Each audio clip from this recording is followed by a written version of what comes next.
Hello po, ako si John, 14 years kidney transplant.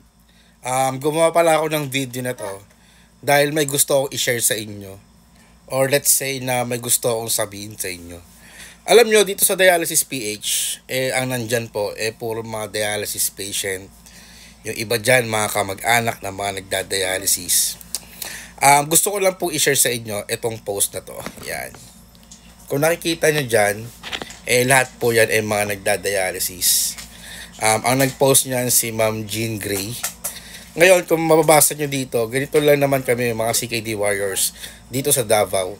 Pampagood vibes mga kabato. Alam nyo, isa ako sa mga natuwa yung nakita ko to. Nag-comment pa nga ako dito eh. Alam nyo yung nararamdaman ko as a kidney transplant, which is genuine yung happiness ko. I mean na alam nyo naman siguro yung time ko way back 2011, 2010. Wala pong mga ganitong group. Walang mga CKD warriors na group. Sa bawat lugar, wala. And also Dialysis PH, walang Facebook page noon na mga about sa dialysis, about sa kidney transplant. So ngayon, meron ng mga ganito. May mga grupo na din. And yung last Christmas party nila, umattend tayo noon. May nakita pa ako doon, mga K-Army, mga grupo ng mga dialysis, ng mga peritoneal, which is sobrang saya ko. Alam nyo kung bakit? Kasi despite na yung sa condition as a CKD patient, as a dialysis patient, nakukuha pa rin nilang maging masaya, which is ayun po yung pinaka-importante sa akin. Kung palagi nyo pong tatandaan, parang kong sinasabi, piliin natin maging masaya at piliin natin maging mabuting tao. Ngayon sa group na to, dito natin makikita na baga sa mga bago na hindi po kayo nag-iisa. Hindi po kayo nag-iisa na nakakaramdam ng sakit. Hindi lang po kayo may CKD. Hindi lang po kayo nagdadialysis sa buong Pilipinas. Marami pa po. Ang ibig ko po sabihin na hindi nyo kailangan magsolo. Hindi nyo kailangan na sarilinin yung sakit nyo. May mga kapwa kayong CKD patient, mga dialysis patient, na handang sumuporta at tumulong sa inyo.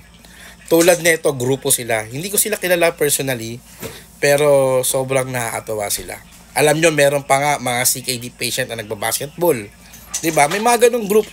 And ngayon lang po meron yan. Mga last year, ganyan-ganyan. Pero yung time ko, 2010, wala pa po.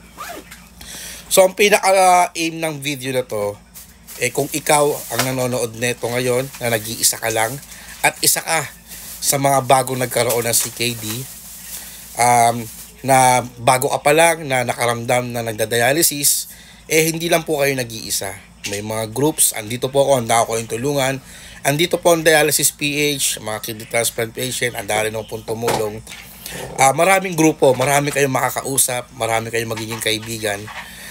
Basta, alam nyo, iisa lang naman tayo eh. Tayo lang din naman magkakaintindihan.